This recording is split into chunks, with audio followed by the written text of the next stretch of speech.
Boys Season 4 is already the best and most important TV show out right now. And if you didn't think this show could get any better after Season 3, they just dropped the first 3 episodes of Season 4 and said, haha, hold my beer because we're getting diabolical. I don't care how much of a cornball I sound like when I say this, but the boys are back in town, the boys are back in... With gripping storylines, great performances, and shocking scenes. So you know we gotta break it all down and review it. This is your spoiler warning. I'm gonna be recapping all 3 episodes and give you my honest spoiler-filled thoughts of the episode. So if you're not trying to be spoiled, make sure you drop a like, follow, but come back later because I need to hear your thoughts. So we pick up with the boys back in action 2 years after the events of Season 3 at one of Victoria Newman's rallies on election night. She's still allied with Homelander, but there's some friction there between the two. And the boys have a scheme to try to poison her with eye drops. So shit hits the fan when Victoria Newman's daughter kills everyone in that room, except for Kimiko and Frenchie, who jump out of a damn window. Victoria's daughter does rip off Kimiko's arm, and she's got this little baby hand, and shit was hella funny. And then Victoria Newman finds out that they try to get the drop on her. Huey throws acid on her and she just eats it. Not literally, like physically. And Butcher shoots her in the head and it just bounces off of her skull. Like Shaq trying to shoot free throws. How strong is she? We also learn that Homelander, yeah, he ain't immortal. He's aging, but he's got a bite here in the ball sack. It's crazy. And it's also funny because Homelander is on trial for killing that dude in public, but he's not concerned whatsoever. He knows he's gonna get off. And to make shit even more messy, this dude is the one who ordered the hit from the boys to kill her. Butcher tries to convince Ryan to come back with him, but then Homelander interrupts. That Neverland Ranch line was crazy. He may be a fighter, but he ain't your daddy. And that 10 fee is really taking a toll on Butcher. He's dying. He might have like 6 months. We get introduced to Jeffrey Dean Morgan's character, Joe Kessler, and he's willing to help Butcher out with his Ryan problem. Meanwhile, Homelander's over here crashing out, going crazy. Nobody in the 7 is challenging his ideas. He's got too much stress on his own shoulders. I mean, this scene right here is crazy. He tells the Deep to go suck off A-Train, and he actually almost does it. You know, he's like, I wasn't gonna do it. He's just trying to prove a point that, like, he just has too many yes men around him. He needs someone that can challenge his ideas. And he ends up finding that person in Sister Sage, who is the smartest soup alive. Meanwhile, Butcher sets up a meeting with Victoria Newman to come to some type of agreement, incriminating evidence for help with Ryan. Huey's dad has a stroke, and Butcher comforts him, and I was like, oh my god, that's kind of sweet. And he really did it just to pickpocket him for that information on Victoria. But you could feel he meant it. I love what they're doing with Frenchie and Kimiko. But Sage sets out a plan to incriminate Starlight's supporters. So she gets all of Homelander's biggest supporters, like Todd's bitch ass, crazy meat writer, and they fucking beat them to death. So at Homelander's trial, you get 2 factions fighting with each other. And when Homelander is found not guilty, Sage becomes a D1 instigator and starts making both sides fighting with each other, and then plants the dead bodies. Homelander's just sitting there eating it all up, or I guess drinking all that milk up. You tell Ryan is still like,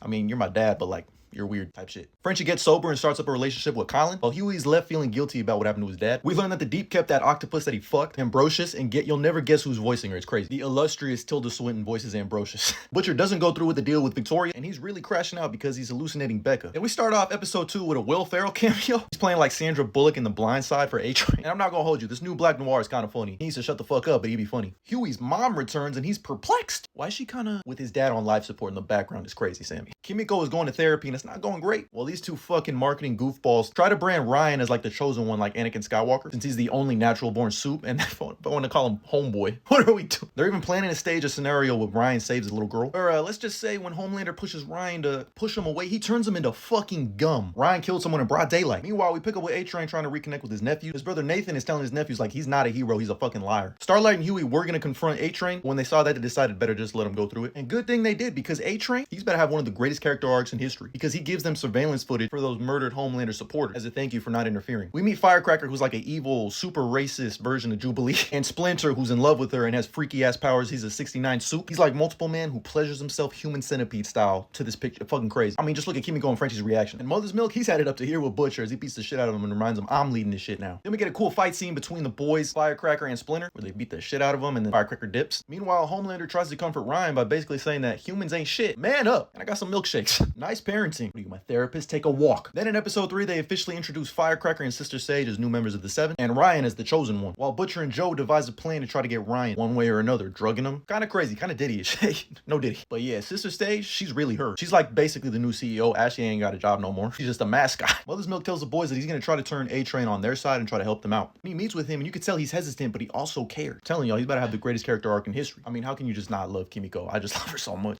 Ryan and Butcher play a Mortal Kombat version of The Boys as he invites them over to his place. They have like a real heart-to-heart moment, and he bakes cookies just like Becca used to, except he put drugs in them, but Ryan doesn't eat them. You can tell Billy's like actually afraid of dying because he's gonna have nothing to show for it. His brother died, Becca died. Ryan is the one last thing that he could do to make his life worth it. We get a cool fight scene where Kimiko takes out some of those terrorists that she was a part of. Frenchie's on drugs the whole time, so like you get like this weird. Meanwhile, Huey spies on Sister Sage, Homelander, and Victoria Newman, as Homelander wants her to come out as a soup, let everyone know that she's a soup and she's in power, but she's obviously super hesitant, which is when to the window, to the wall, sweat drops on Homelander and he knows someone's up in those vents. But A-Train saves Huey, and the boys, they're all in shambles at this point. Joe's pissed off at Butcher that he didn't drug Ryan, but Butcher's like, nah, I can talk him through it. And Homelander knows that Ryan went to Butcher's house because he can smell him. And honestly, in this moment, I felt kind of bad for him. He's like, why can't you just be happy? Like, I'm trying to give you everything I never had. And he went full Green Goblin mode, where they refer to himself as John, his real name, and he's convincing himself to lose all humanity, all love. If he does that, he's gonna crash out and he's gonna become unstoppable. We get this look at a red door. We're probably gonna learn about all his history. But yeah, man, I thoroughly enjoyed these first 3 episodes. It's off to an incredible electric start. What I love most about The Boys is that sure, there's shocking, gory moments, but that's never at the forefront. It's always the storyline, important messaging, profound moments, and sending an important message. This is definitely the most political season they've ever had, but I'm really liking the back and forth and the shady shit behind the scenes, because let's be honest, that's how it is in real life. At the end of the day, The Boys has always been about shedding a light on how shady capitalism really is. And I can't wait for next week's episode. But let me know your thoughts down in the comments below, and as always, like and follow for more.